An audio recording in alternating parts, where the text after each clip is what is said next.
الفصل الثانی عن ابن عباس رضی اللہ تعالی عنہ قال قال رسول اللہ صلی اللہ علیہ وسلم امنی جبرائیل عند البیت مرتين۔ حضرت سیدنا عبداللہ ابن عباس رضی اللہ تعالیٰ عنہ سے مروی ہے، فرماتے ہیں کہ نبی کریم صلی اللہ علیہ وسلم نے ارشاد فرمایا کہ امنی جبرائیل عند البیت مرتين، جبرائیل امین علیہ السلام نے بیت اللہ کے پاس یعنی خانہ کعبہ کے قریب 2 مرتبہ میری امامت کی۔ مرتين 2 مرتبہ میری امامت کی، 2 مرتبہ سے مراد 2 دن تک امامت ہے، اور یہ بھی اسی طرح کا واقعہ ہے جو اس سے پچھلی حدیث میں گزرا ہے کہ نبی کریم صلی اللہ علیہ وسلم نے جس طرح سائل کے سوال کے جواب میں 2 دن تک آپ نے نماز ادا فرمائی، پہلے دن اول وقت میں اور دوسرے دن آخری وقت میں، تاکہ عملی طور پر یہ بتایا جا سکے کہ نماز کے ابتدائی اور انتہائی اوقات کیا ہیں۔ اسی طرح اس حدیث میں حضرت جبرائیل امین علیہ السلام نے بھی 2 دن تک حضور صلی اللہ علیہ وسلم کو نماز پڑھائی، پہلے دن اول اوقات میں یعنی ابتدائی اوقات میں، اور دوسرے دن انتہائی اوقات میں، تاکہ عملی طور پر یہ بتایا جا سکے کہ نمازوں کے اوقات کا ابتدائی اور انتہائی وقت کیا ہے، اس کا عملی طور پر نمونہ پیش کیا جا سکے۔ اللہ تبارک و تعالیٰ کی طرف سے جبرائیل امین علیہ السلام نے یہ کام کیا تھا، اس حدیث میں اسی کی تفصیل ملاحظہ کیجیے۔ حضور اکرم صلی اللہ علیہ وسلم ارشاد فرماتے ہیں کہ جبرائیل امین علیہ السلام نے بیت اللہ کے پاس 2 مرتبہ یعنی 2 دن تک میری امامت کی۔ فصلی بی الظہر، انہوں نے مجھے ظہر کی نماز پڑھائی، حین زالت الشمس، اس وقت جب کہ سورج زائل ہو چکا تھا یعنی زوال کے بعد۔ وکانت قدر الشراک، اور یہ سورج جو ہے وہ قدر شراک یعنی جوتے کے تسمے کے بقدر ہو چکا تھا، یعنی ایک جوتے کا جو تسمہ ہوتا ہے اس کے بقدر جو ہے وہ اس کا سایہ ہو چکا تھا، جس کو کہتے ہیں فے اصلی۔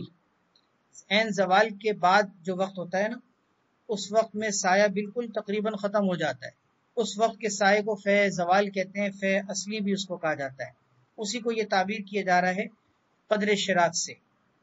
اور حاصل اس کا یہ ہے کہ نماز کو اول وقت میں ظہر کی نماز میں ادا کیا۔ صلی بی العصر، اور عصر کی نماز مجھے انہوں نے پڑھائی، حین صار ظل کل شیء مثلہ، جبکہ ہر چیز کا سایہ اس کے ایک مثل ہو چکا تھا یعنی اول وقت میں۔ وصلی بی المغرب، اور مغرب کی نماز انہوں نے مجھے پڑھائی، حین افطر الصائم، اس وقت جبکہ روزے دار افطار کرتا ہے یعنی اول وقت میں، کہ جیسے ہی سورج غروب ہوتا ہے روزے دار روزہ کھول لیتا ہے۔ وصلی بی العشاء، اور انہوں نے مجھے عشاء کی نماز پڑھائی، حین غاب الشفق، جبکہ شفق غائب ہوتی ہے، یعنی جیسے ہی عشاء کی نماز کا وقت شروع ہوا شفق غائب ہوئی، فوراً انہوں نے مجھے عشاء کی نماز پڑھائی۔ وصلی بی الفجر، اور انہوں نے مجھے فجر پڑھائی، حین حرم الطعام، جبکہ کھانا اور پینا روزے دار کے اوپر حرام ہو جاتا ہے، یعنی کھانا پینا حرام ہونے کا مطلب سحری کا وقت ختم ہو جاتا ہے، اور روزے دار کے لیے اب سحری کا کھانا یا پینا اس کے لیے جائز نہیں ہوتا، تو اس وقت انہوں نے مجھے نماز پڑھائی۔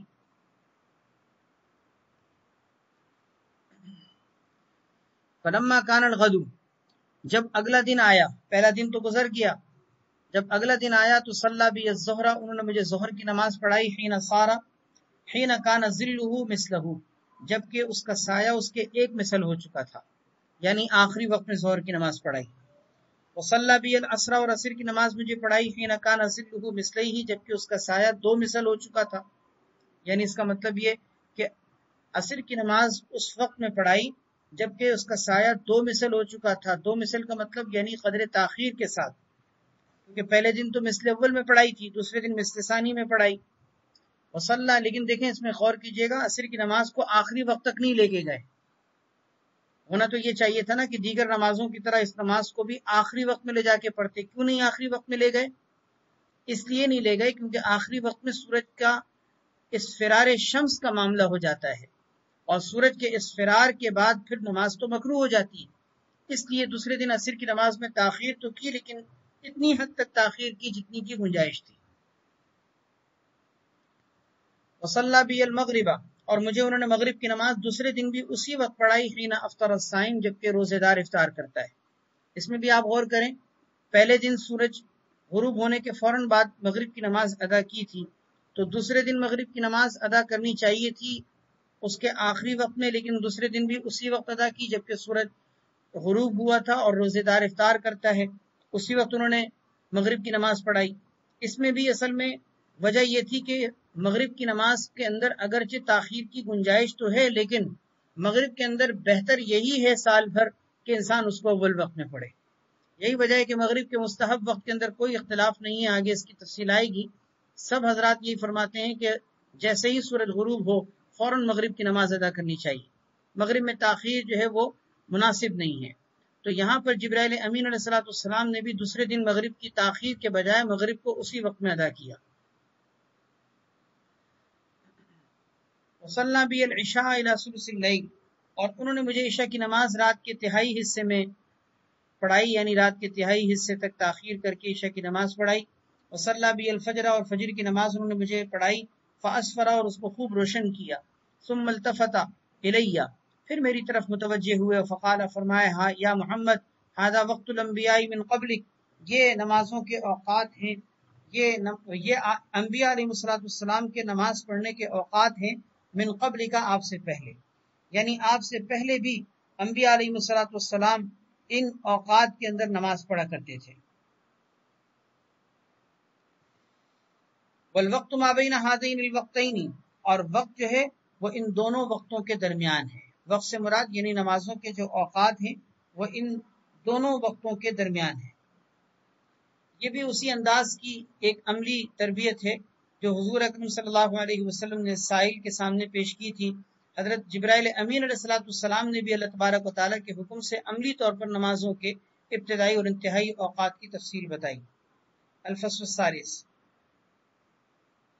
عن ابن شہاب ان عمر بن عبد العزیز رحمہ اللہ اخر العصر شیئا، حضرت ابن شہاب زہری رحمۃ اللہ علیہ مشہور محدث ہیں علم حدیث کے حوالے سے، جن کا تدوین کے اندر بڑا کام ہے، علم حدیث کو مرتب اور مدون کرنے کے اندر، امام زہری رحمۃ اللہ علیہ، ان کو ابن شہاب زہری رحمۃ اللہ علیہ کہا جاتا ہے۔ ان سے یہ روایت نقل کی گئی ہے کہ حضرت عمر بن عبد العزیز رحمۃ اللہ علیہ نے ایک دفعہ اخر العصر شیئا، عصر کی نماز کو کچھ مؤخر کیا، یعنی تاخیر کی۔ فقال له عروہ، تو حضرت عروہ نے ان سے کہا کہ اما ان جبرائیل قد نزل، کہ اما یہ حرف تنبیہ ہے، یعنی سن لیجئے کہ حضرت جبرائیل امین علیہ السلام قد نزل، وہ نازل ہوئے تھے یعنی اترے تھے، فصلی امام رسول اللہ صلی اللہ علیہ وسلم، اور انہوں نے نبی کریم صلی اللہ علیہ وسلم کے سامنے نماز پڑھی تھی۔ سامنے پڑھنے کا مطلب یعنی امام کی حیثیت سے آپ صلی اللہ علیہ وسلم کو نماز پڑھائی تھی۔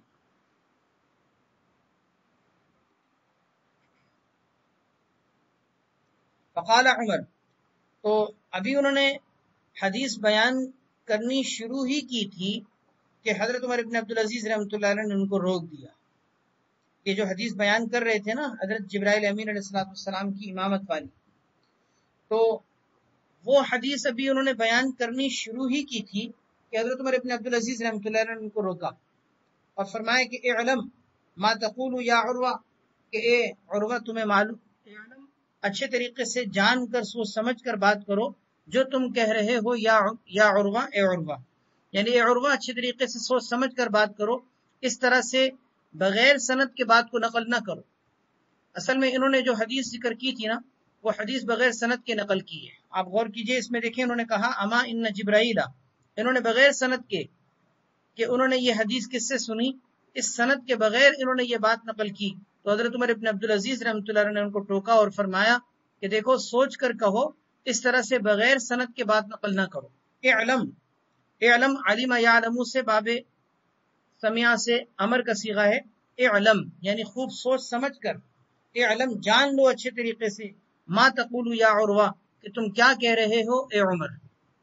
اور یہ بات ان کا کہنے کا مطلب اس بات کے کہنے کا مطلب یہ تھا کہ تم سند کے ساتھ بات کرو، بغیر سند کے نہ کرو۔ چنانچہ فقالہ، حضرت عروہ نے جو ہے پھر سند کے ساتھ یہ بات نقل کی اور فرمایا سمعت بشیر ابن ابی مسعود، میں نے بشیر ابن ابی مسعود رحمہ اللہ سے سنا ہے، یقول وہ فرماتے ہیں کہ سمعت ابا مسعود، کہ میں نے حضرت ابو مسعود رضی اللہ تعالیٰ عنہ سے سنا، یقول وہ حضرت ابو مسعود رضی اللہ عنہ فرماتے ہیں سمعت رسول اللہ صلی اللہ علیہ وسلم